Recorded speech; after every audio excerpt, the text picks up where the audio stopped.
Já, ég meina, maður náttúrulega getur boðið ykkur velkomin í Álafossskosina, sögufrægur staður sem í felum hérna.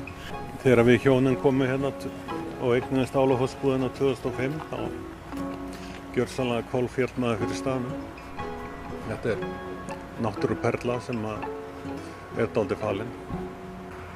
Hér náttúrulega sagan drýpur á hverju strái og ég meina húsin hérna í Kvosinni hafa náttúrulega öll sína sögu og þau voru náttúrulega reist með visst verkefni eins og sundlaugin sem Sigurrósar menn keyptu á sínu tíma og breyttu í stúdíó og það rekið þar ennþá og Ásgarður, fötluðu og þroskaheftu strákarnir sem eru hérna með vinnustað, þeir eru í gamla leikhúmis- og bíósalnum sem var reistur hérna á sínum tíma.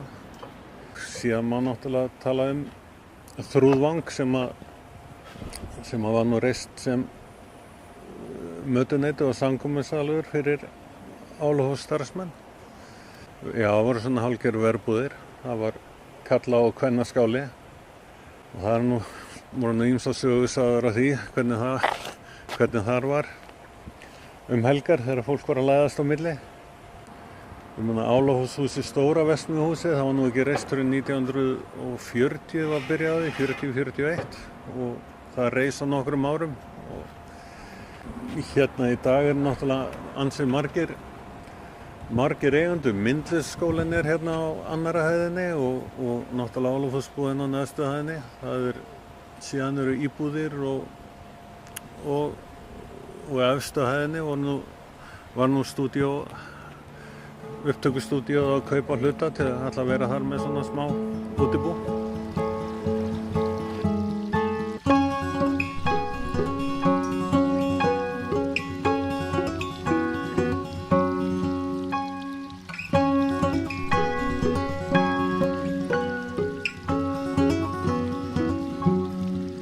Já, skátarnir eru komnir hérna í annar húsið og hitt íbúðir núna. Gömlu braggarnir hérna fyrir neðan.